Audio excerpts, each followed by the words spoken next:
ആദ്യത്തെ ദിവസം എല്ലാ നിസ്കാരത്തെയും തുടക്ക സമയത്ത് വന്നിട്ട് നിസ്കരിച്ച് ജിബ്രീൽ അലൈഹിസ്സലാത്തു വസ്സലാം നിസ്കരിച്ച് കാട്ടി കൊടുത്തു. എന്നിട്ട് റസൂലുള്ളാഹി നിസ്കരിച്ചു, അതിന് കണ്ടു പഠിച്ചു. പിന്നത്തെ ദിവസം വന്നെങ്ങനെ അറിയോ? ഇതിന്റെ എൻഡിങ് ടൈമാണ്. അതായത് സുബഹി അവസാനിക്കുന്ന സമയം, സുബഹിന്റെ വഖ്ത് അവസാനിക്കണതായിരുന്നു ആ സമയം. പിന്നെ ളുഹറിന്റെ എൻഡിങ് ടൈമിലും, അസർ അതിന്റെ അവസാന സമയത്ത്, മഗ്‌രിബിന്റെ അവസാന സമയത്ത്, ഇശാന്റെ അവസാന സമയത്തും. അപ്പം എന്താ മനസ്സിലായി? തുടക്ക സമയം കിട്ടി, അവസാന സമയം കിട്ടി. എന്നിട്ട് ഇത് വെച്ചിട്ട് റസൂലുള്ളാഹി ജിബ്രീൽ അലൈഹിസ്സലാം പഠിപ്പിച്ചു കൊടുത്തു. ഇതിന്റെ ഇടയിലാണ് ഈ നിസ്കാരം. ഇതാണ് ഈ സമയം മുതൽ ഈ സമയം വരെയാണ്. ഇപ്പൊ മഗ്‌രിബാണ് ഇന്ന സമയം മുതൽ ഈ സമയം വരെയാണ് മഗ്‌രിബിന്റെ സമയം. ളുഹറാണെങ്കിൽ ഈ സമയം മുതൽ ഈ സമയം വരെയാണ് ളുഹറിന്റെ സമയം. ഇങ്ങനെ പ്രാക്ടിക്കലി പഠിപ്പിച്ചു കൊടുത്തു. അഖീമുസ്സലാ എന്നുള്ളതിന്റെ വിശദീകരണം റസൂലുള്ളാഹിക്ക് ജിബ്രീൽ അള്ളാഹിന്റെ നിർദ്ദേശപ്രകാരം കണക്ഷൻ നോക്കണം. അള്ളാഹ്, ജിബ്രീൽ, റസൂല് നമുക്ക്. ഇതാണ് റൂട്ട്. അൽഹംദുലില്ലാഹ് ഈ റൂട്ടിൽ പഠിപ്പിച്ചു. അതാണ് ലിതുബയ്യിന ലിന്നാസി മാ നുസ്സില ഇലൈഹിം. നബിയെ താങ്കൾ വിശദീകരിച്ചു കൊടുക്കണം. ഈ വിശദീകരണം വേണ്ട. ഇവരെങ്ങനെ നിസ്കരിക്കാം, ഇവരെങ്ങനെ നോമ്പ് വെക്കുക, എങ്ങനെ ഹജ്ജ് ചെയ്യാം, എന്താ ചെയ്യാൻ കഴിയാൻ? അപ്പൊ അതിനർത്ഥം ഖുർആൻ പൂർണ്ണമല്ല എന്നാണ്. ഖുർആൻ പൂർണ്ണമാണ്. പക്ഷെ ഓരോരുത്തരും അവനാന്റെ മാരി വ്യാഖ്യാനിക്കാൻ തുടങ്ങിയത് വൃത്തമാണ്. എന്ന് പറഞ്ഞാല് അതിന് സത്തേന്ന് മാറും. അതുകൊണ്ട് അതിനൊരു വൃത്തം വേണം. ആ വൃത്തം റസൂലും അല്ലാഹ് തന്നെ ലിതുബയ്യിന വിശദീകരിച്ചു കൊടുക്കണം. ആ വിശദീകരണം വേണം. ആ രൂപത്തിലാണ് അവതരിപ്പിച്ചത്. അത് റസൂലുള്ളാഹി തന്നു, സംസാരത്തിലൂടെ തന്നു, ജീവിതത്തിലൂടെ തന്നു. അതാണ് പ്രവാചക ശര്യ. ഞാൻ സ്വീകരിക്കേണ്ട നിർദ്ദം പറഞ്ഞല്ലോ, അങ്ങനെ പറയാത്തേ. അത് രസമായിട്ട് പറഞ്ഞെടുക്കാം, ഒരു കളിയാക്കണ്ടേ, ഇങ്ങനെ പറഞ്ഞെടുക്കാം. ആഖിബത്ത് വലിയ ഗൗരവം. ശരി, ഇനി ഈ പ്രവാചക ചര്യ അത് പ്രമാണമാണ്. ഖുർആനും പ്രവാചക ചര്യയുമാണ് ഇസ്ലാമിന്റെ അടിസ്ഥാന പ്രമാണങ്ങൾ. ഖുർആനും സുന്നത്തുമാണ് അടിസ്ഥാന പ്രമാണങ്ങൾ. അപ്പൊ അവിടെ മനസ്സിലാക്കേണ്ടത്, ചില ആളുകൾ, നമ്മൾ സാധാരണഗതിയിൽ പ്രവാചക ചര്യക്ക് സുന്നത്ത് എന്നൊരു പേരുണ്ട്. ഹദീത്ത് എന്ന് പറയും, സുന്നത്ത് എന്ന് പറയും. അപ്പൊ സുന്നത്ത് എന്ന് പറഞ്ഞാൽ നമ്മുടെ നാട്ടിൽ വേറെ ഫർള് സുന്നത്ത് പറയുമ്പോൾ വേറെ സുന്നത്ത്. എന്താ ഫർള് സുന്നത്ത്? പറയുമ്പോൾ ഫർള് നമ്മൾ ളുഹർ സ്കരിച്ചു, അതിന് മുമ്പ് ശേഷവും സ്കരിച്ചതോ അത് സുന്നത്ത് നിസ്കാരം. അതിന് റവാത്തിബ് സുന്നത്തുകളാണ്. സ്കരിച്ചില്ലെങ്കിൽ കുറ്റമില്ല, സ്കരിക്കേണ്ടതാണ്, കുറ്റമില്ല ഒഴിവാക്കിയാൽ ഇത്രയും. എന്നുപോലെ പ്രവാചകൻ സല്ലല്ലാഹു അലൈഹി വസല്ലം ചര്യ സുന്നത്താണ്. അപ്പൊ എന്താ മനസ്സിലാക്കുക? സുന്നത്തല്ലേ, ഒത്തിരി കുറ്റമൊന്നുമില്ലല്ലോ. ഖുർആൻ നിർബന്ധമാണ്, ഇതോ പ്രവാചകന്റെ സുന്നത്തല്ലേ, അപ്പൊ വേണമെങ്കിൽ എടുത്താൽ മതി. അല്ല, ആ സുന്നത്തല്ല ഈ സുന്നത്ത്. അതെന്താ വെച്ചാൽ പ്രവാചകൻ ജീവിച്ച ആ പാന്താവ്, ആ വഴി നടത്തേണ്ട സുന്നത്ത്. ആ അർത്ഥത്തിലാണ് പറഞ്ഞത്. ഇതല്ല, ഇത് ഹുക്മാണ്. ഏത് സുന്നത്ത് നിസ്കാരം? ഇപ്പൊ തറാവീഹ് നിസ്കാരം സുന്നത്താന്ന് പറയുമ്പോൾ അതൊരു ഹുക്മാണ്, അതിന്റെ ഹുക്മാണ്. മറ്റതൊരു ഹുക്കുമല്ല, മറിച്ച് പ്രവാചകൻ ജീവിച്ച ആ മാർഗം എന്നാണ്. ആ മാർഗം സ്വീകരിക്കൽ നിർബന്ധമാണ്. യാ അയ്യുഹല്ലദീന ആമനൂ അത്തീഉല്ലാഹ വഅത്തീഉർ റസൂല പോലെ ധാരാളം കാണാം. നേരത്തെ പറഞ്ഞല്ലോ, അള്ളാഹിനെ അനുസരിക്കണം, പ്രവാചകൻ സല്ലല്ലാഹു അലൈഹി വസല്ലം അനുസരിക്കണം. അപ്പോൾ അത് നിർബന്ധമാണ്. ഹദീസ് സ്വീകരിക്കൽ നിർബന്ധം. പിന്നെ ഇതിൽ സ്വഹീഹുൽ ലൈഫൊക്കെ ഉണ്ടാവും. അതുമായി ബന്ധപ്പെട്ട പണ്ഡിതന്മാർ കുറേ ഗവേഷണം നടത്തി പഠിച്ച് ആ നിലക്ക് അതുമായി ബന്ധപ്പെട്ട് അതിന്റെ ഹുക്കുമുകൾ പറഞ്ഞു കുറേ ഉണ്ട്. അപ്പൊ അത് ദുർബലമായതുണ്ട്, മൗദൂആയത് കെട്ടിയുണ്ടാക്കിയിട്ടുണ്ട്, അങ്ങനെ പലതും ഉണ്ട്. അത് ഒഴിവാക്കണം, സ്വീകരിക്കരുത്. സ്വഹീഹായത് തന്നെ ഉണ്ട്, അതെടുക്കണം. മനസ്സിലല്ലോ? അപ്പൊ അതാണ് അതിന്റെ പ്രാമാണികതയുമായി ബന്ധപ്പെട്ട് മനസ്സിലാക്കുന്നത്. ഇനി ഈ പ്രവാചക ചര്യക്ക് നേരെ വിരുദ്ധമായ ഒന്നാണ് ബിദ്അത്ത് എന്ന് പറയുന്നത്. ബിദ്അത്ത് എന്ന് പറഞ്ഞാൽ പുതിയതെന്നാണ് ഭാഷാർത്ഥം. ഭാഷയിൽ പുതിയതെന്നാണ് അതിനർത്ഥം. എന്ന് പറഞ്ഞാൽ പ്രവാചകൻ സല്ലല്ലാഹു അലൈഹി വസല്ലമയുടെ ചര്യയിൽ ഇല്ലാത്ത പിൽക്കാലത്ത് ഉണ്ടാകുന്ന പുതിയ കാര്യങ്ങൾക്കാണെന്ന് പറയാം ബിദ്അത്ത് എന്ന് പറയാം. ദീനിൽ ബിദ്അത്ത്, അതാണ് പ്രശ്നം. നമ്മുടെ ജീവിതത്തിൽ കുറെ പുതിയ സംഗതികളുണ്ടാവും. ഇപ്പൊ ഈ മൈക്ക് തന്നെ റസൂലുള്ളാഹി ഉപയോഗിക്കേണ്ട കാലത്തുണ്ടാവും ഇല്ല. ഈ ഫാന്, നമ്മുടെ ഇന്നത്തെ വാഹനങ്ങള്, ഇതൊക്കെ പുതിയതാണ്. ഭാഷയുമാണ് ബിദ്അത്ത് എന്ന് പറയാം. കുറ്റം കിട്ടുമോ? ഒരാൾ കാറിൽ പോയാൽ, റസൂലുള്ളാഹി കാറിൽ പോയില്ലല്ലോ, ഒട്ടകപ്പുറത്ത്, കഴുതപ്പുറത്ത്, കുതിരപ്പുറത്തേക്ക് കാർ പോയിട്ടുണ്ടാകുക. അവരുടെ കാറിൽ പോയാൽ, ബസ്സിൽ പോയാൽ, വിമാനത്തിൽ പോയാൽ തിരിച്ചട്ടോ വിദഗ്ധാണോ? അത് ഭാഷയിലാണ്. അവിടെ ഒരു തത്വം നമ്മൾ പഠിക്കേണ്ടത്, മതവിഷയത്തിൽ പുതിയ കാര്യങ്ങൾ ഉണ്ടാക്കാൻ പാടില്ല. തെളിവുണ്ടോ അത് ചെയ്യാം. നമ്മൾ പള്ളിയിൽ കയറിയപ്പോൾ 2 റക്അത്ത് തഹയ്യത്ത് നിസ്കരിച്ചിട്ടുണ്ടാവും. എന്തുകൊണ്ട് നിസ്കരിച്ചു എന്ന് ചോദിച്ചാൽ അല്ലാഹുവിന്റെ റസൂൽ സല്ലല്ലാഹു അലൈഹി വസല്ലം പഠിപ്പിച്ചിട്ടുണ്ട്, ദീനീ വിഷയത്തിൽ മതവിഷയത്തിൽ തെളിവ് വേണം, അല്ലാതെ ചെയ്യാൻ പാടില്ല. മതവിഷയത്തിൽ തെളിവുള്ളതേ ചെയ്യാൻ പാടുള്ളൂ. ഇപ്പം നമ്മുടെ നാട്ടിൽ കുറേ വിദ്യാർത്ഥി ചെയ്യുന്നുണ്ട്. നാട്ടിൽ ആൾക്കാർ ഉദാഹരണം പറയാം, മരിച്ചെടുത്തുള്ള ഖുർആൻ പാരായണം. ഉദാഹരണം, മരിച്ചെടുത്തുള്ള ഖുർആൻ പാരായണം നാട്ടിൽ നടക്കുന്നുണ്ട്. അത് നല്ല എഴുതിയിട്ടാണ് ചെയ്യണത്. പക്ഷെ അത് ദീനിൽ വിദഗ്ധ, കാരണം അത് ദീനീയായ കാര്യമായിട്ടാണ് ചെയ്യണത്. മതവിഷയത്തിൽ ഉണ്ട് എന്ന് സ്ഥാപിക്കാൻ തെളിവ് വേണം. ആ ഒരു തത്വം നമ്മൾ മനസ്സിലാക്കിക്കണം. മതവിഷയത്തിൽ ഉണ്ട് എന്ന് സ്ഥാപിക്കാൻ, അത് ചെയ്യാൻ തെളിവാണ്. എന്നാൽ നമ്മുടെ മുആമലാത്തുമായി ബന്ധപ്പെട്ട ദുന്യവിയായ വിഷയങ്ങൾ, അതിൽ നമുക്ക് വിരോധിക്കപ്പെടാത്തതൊക്കെ ചെയ്യാം. നമ്മൾ ഇപ്പോൾ നോമ്പറക്കുമ്പോൾ കാരക്ക റസൂൽ സുന്നത്തായി പഠിപ്പിച്ചു, ഓക്കെ.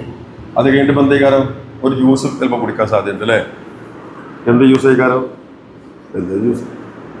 എന്ത് ജ്യൂസ് ആയിക്കോട്ടെ, റസൂൽ ജ്യൂസ് കുടിച്ചിട്ടുണ്ടാവുമോ?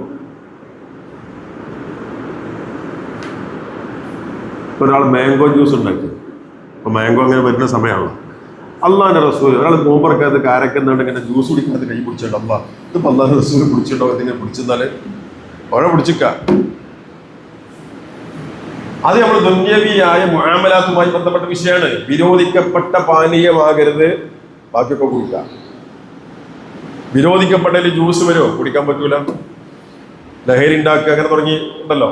വിരോധിക്കപ്പെട്ട ഇനത്തിൽ വരാത്തൊക്കെ കുടിക്കാം. ഏതിലും ദുനിയാവിന്റെ വിഷയത്തിൽ ഇതേ മാനദണ്ഡം ദീനീ വിഷയത്തിൽ ഉണ്ടാവില്ല. അള്ളാഹിന്റെ റസൂൽ ഇപ്പോ ഈസാ നബിയുടെ അലൈഹിസ്സലാത്തു വസ്സലാമിന്റെ ജന്മദിനം കഴിക്കരുത് എന്ന് പറഞ്ഞില്ലല്ലോ. നമുക്ക് കഴിക്കാൻ പറ്റൂല? പറ്റൂല. അത് ദീനാണ്. അത് ഉണ്ടോ അയാൾ തെളിവുള്ളൂ, ചെയ്യാൻ പാടുള്ളൂ. ഈ രണ്ടും മനസ്സിലാക്കിയാൽ തന്നെ കഴിഞ്ഞു. എന്താണ്? ദീനീ വിഷയത്തിൽ ഉണ്ട് എന്ന് സ്ഥാപിക്കാൻ അല്ലെങ്കിൽ ചെയ്യാൻ തെളിവ് വേണം. നമ്മൾ പള്ളിയിൽ കയറി 2 റക്അത്ത് തഹയ്യത്ത് നിസ്കരിക്കാൻ കാരണം എന്താ? തെളിവുള്ളതുകൊണ്ടാണ്. എന്നാൽ ദുന്യവിയായ വിഷയമാണെങ്കിലോ വിരോധിക്കപ്പെടാത്തൊക്കെ ചെയ്യാം. നമ്മൾ നേരത്തെ പറഞ്ഞ പോലെ ഏത് വാഹനത്തിലും യാത്ര പോകണം, വിരോധിക്കപ്പെടാത്ത ഇതിലും പോകാം അല്ലേ? ഈ രൂപത്തിലാണ്. എന്നാൽ ഈ ഒരു പോയിന്റ് മനസ്സിലാക്കുന്നിടത്താണ്, ഇതിവിടെ പരാജയപ്പെടുന്നിടത്താണ് വിദ്യാർത്ഥിനെ വേർതിരിച്ച് മനസ്സിലാക്കാൻ നമ്മുടെ സമൂഹത്തിൽ പല ആളുകൾക്ക് കഴിയാതെ പോയത്. അവിടെ നമ്മൾ തിരിച്ചറിയാം ഒരു സംഗതി. ഇപ്പൊ ദീനീ വിഷയമായിട്ടാണോ ചെയ്യുക? ഇപ്പൊ മരിച്ചോടത്തുള്ള ഖുർആാനോത്ത് യാസീനൊക്കെ ഉദാഹരണം പറയാം. ആ മരിച്ചിടത്തുള്ള ഖുർആൻ പാരായണം ദീനീ വിഷയമായിട്ടല്ലേ ചെയ്യുന്നത്? അല്ലേ? അല്ല വെറുതെ വായക്കൊരു എക്സസൈസ് ആയിട്ടില്ലല്ലോ. വായക്കൊരു എക്സസൈസ് ഇട്ട് അവിടെ ആക്കാൻ വേണ്ടിയില്ലല്ലോ. ഇവരെന്തിനാണ്? ഒരു ദീനീ വിഷയം പുണ്യം കിട്ടാനാണ്. അപ്പൊ അതിന് തെളിവുണ്ടോ എന്ന് ചോദിക്കണം. തെളിവുണ്ടോ എന്ന് ചോദിച്ചാൽ ഒറ്റ തെളിവില്ല, സ്വഹീഹായതൊന്നുമില്ല.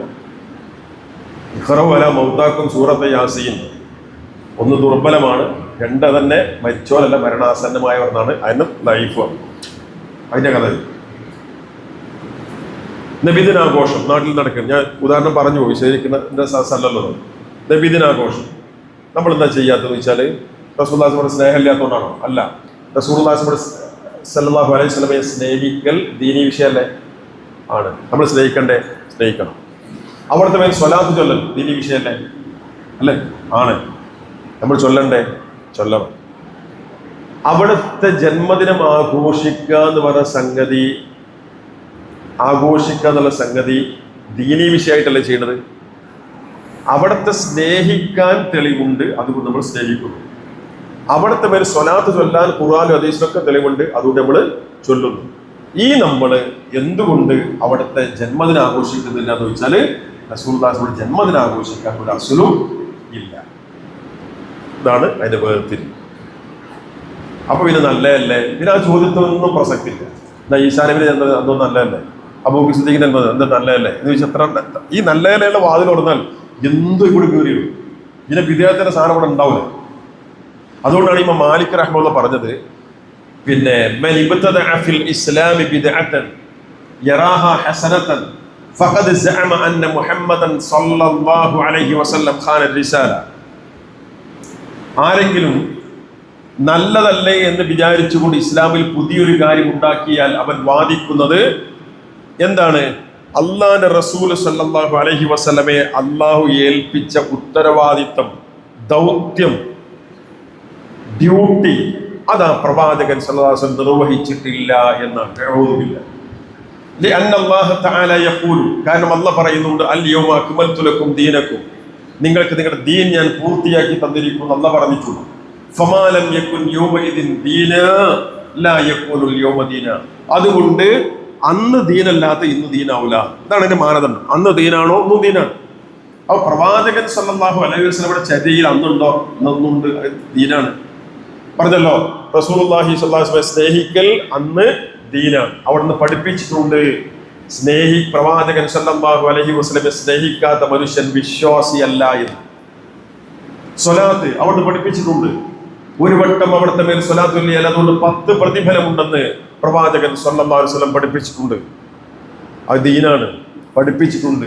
നമ്മൾ നമ്മളെ എന്ത് പഠിപ്പിച്ചിട്ടില്ല? അവിടെ ജന്മദിനം ആഘോഷിക്കാൻ പഠിപ്പിച്ചില്ല.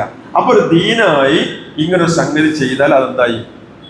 പ്രവാചക ചര്യയില്ലാത്തതായി. അപ്പൊ അത് ബിദ്അത്തായി. ബിദ്അത്ത് ചെയ്താൽ അതിന്റെ ഗൗരവം ഫഇന്ന കുല്ല മുഹ്ദസത്തിൻ ബിദ്അ വകുല്ല ബിദ്അത്തിൻ ളലാല വകുല്ല ളലാലത്തിൻ ഫിന്നാർ. നരകത്തിലേക്ക്. ഈ റമളാൻ മാസത്തിന് പോലെ ഇത് ഒഴിവില്ല. ഒന്ന് ആലോചിച്ച് നോക്കിയാൽ ഇപ്പൊ 4 റമളാൻ. ഇനി റമളാൻ 17 ആയാൽ അന്നൊരു പരിപാടി എടുക്കാണ്. എന്താണ്? ബദരീങ്ങൾ ആണ്ടുകൾ. നമ്മളിങ്ങനെ നാട്ടുപുറങ്ങളൊക്കെ നടത്തുന്നുണ്ട്, അതുപോലെ പരിപാടി. നമ്മളൊന്ന് ആലോചിച്ച് നോക്കി, ആ സമയം സത്യത്തിൽ റമളാനിൽ പോലും വിദ്യാർത്ഥിന് ഒഴിവില്ല എന്ന് പറഞ്ഞാൽ എന്തൊരു സങ്കടമാണ്. ബദർ യുദ്ധം നടന്നു ഹിജറ 2-ല്. ഹിജറ 2-ലാണ്. ഹിജറ 11-ലാണ് റസൂലുള്ളാഹി വഫാത്താണ്. ഹിജറ 11 റബീഉൽ അവ്വൽ 12-ന് റസൂലുള്ളാഹി വഫാത്താണത്. എന്ന് ഹിജറ 11-ല്.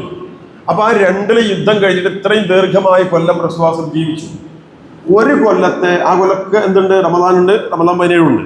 ഒരു കൊല്ലത്തെ റമളാൻ 17 അല്ലാഹുവിന്റെ റസൂൽ സല്ലല്ലാഹു അലൈഹി വസല്ലം നമ്മുടെ ഈ നാട്ടിൽ നടക്കുന്ന മാതിരി ബദർ ദിനന്നോ ബദർ സ്മൃതിന്നോ ബദർ ആണ്ടെന്നോ ഈ മലയാളത്തിൽ വേണ്ട എന്തെങ്കിലും പരിപാടി ബദരീങ്ങളുടെ പേരിൽ അല്ലാഹുവിന്റെ റസൂൽ ചെയ്തിട്ടില്ല.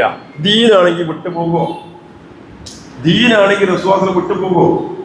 അപ്പൊ അങ്ങനെ പഠിപ്പിച്ചിട്ടില്ല. എന്തുകൊണ്ട്? ദീനല്ല.